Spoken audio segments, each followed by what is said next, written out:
Good morning class. आज हम हिंदी व्याकरण में अर्थ के आधार पर वाक्य भेद करेंगे। अर्थ के आधार पर वाक्य भेद परिभाषा: सार्थक शब्दों का एक व्यवस्थित समूह जो पूरा आशय प्रकट करता है वाक्य कहलाता है।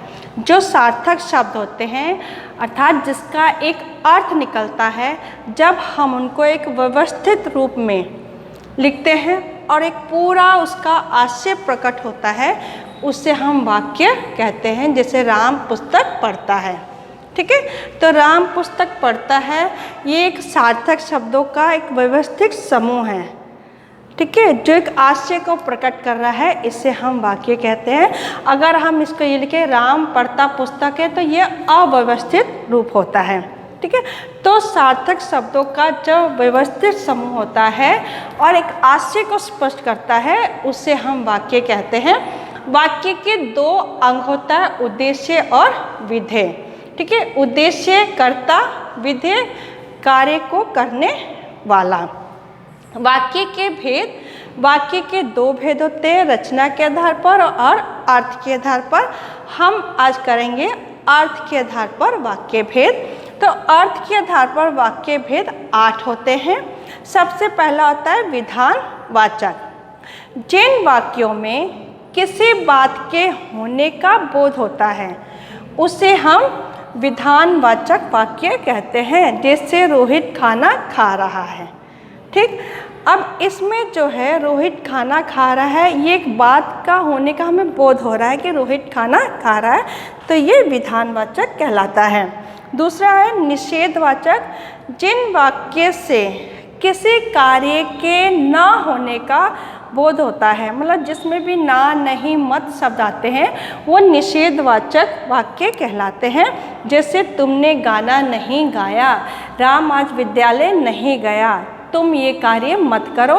तो ये सारे निषेधवाचक वाक्य में आते हैं।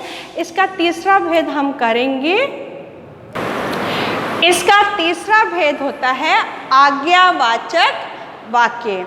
जिन वाक्यों में किसी प्रकार की आज्ञा या अनुरोध का बोध होता है, उसे हम आज्ञावाचक वाक्य कहते हैं। जैसे तुम जाओ, ये हमने किसी को आज्ञा दी है, तुम जाओ।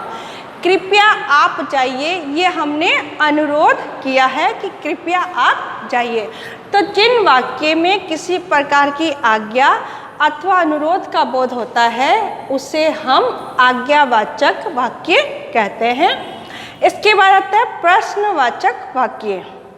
जिन वाक्यों में किसी प्रकार का प्रश्न किया जाए, जैसे तुम कहाँ जा रहे हो, तुम कौन हो, तो ये प्रश्नवाचक वाक्य कहलाता है।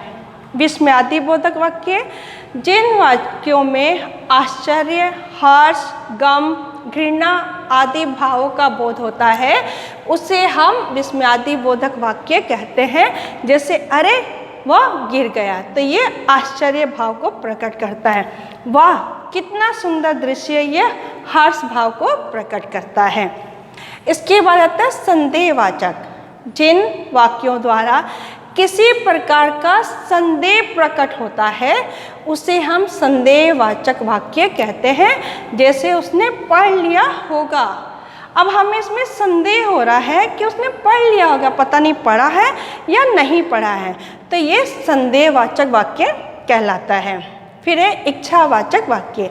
जिन वाक्यों में किसी इच्छा, आशा, शुभ कामना का बोध होता है, उसे हम इच्छावाचक वाक्य कहते हैं। जैसे तुम सफलता प्राप्त करो, अब यहाँ पे शुभकामनाओं का बोध हो रहा है, ठीक है, भगवान करे तुम सफल हो जाओ, इसमें इच्छा का भाव प्रकट हो रहा है, तो ये इच्छावाचक वाक्य कहलाता है।